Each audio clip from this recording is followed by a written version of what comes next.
Yes,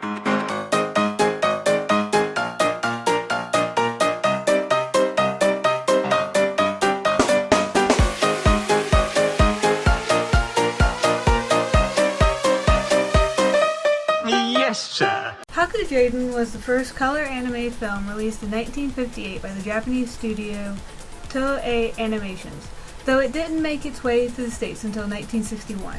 Here it was called Panda and the Magic Serpent, though others have called it The Legend of the White Snake.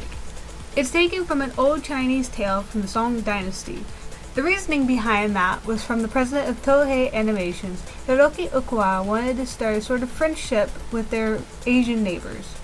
He made sure that the Chinese style and the characters' names stayed as they had been in the original folktale. In the 1950s, this movie pushed the Japanese animation team to its limit, involving a total of 13,590 people working on it.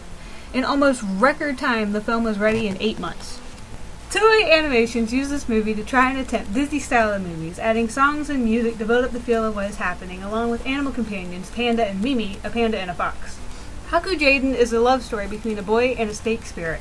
Though with the snake spirit being close enough to be sensed by a monk, whose job it is to battle spirits, they end up trying to avoid him all the while with the help of a fish spirit, Panda, and Mimi. I won't spoil it for you, but it does leave you wondering who is right, the monk for wanting to keep the spirits from his land, or the snake spirit for falling in love with the boy. The movie is an hour and 15 minutes, and even though it is pretty good in how they stylized the characters, I have to admit the pacing was a little slow at times. I stuck to watching the Japanese version, but found it hard to tell if the characters were singing the song at the moment or were they singing it in their heads. If you love anime or even just older animated cartoons like I do, I recommend giving this a watch.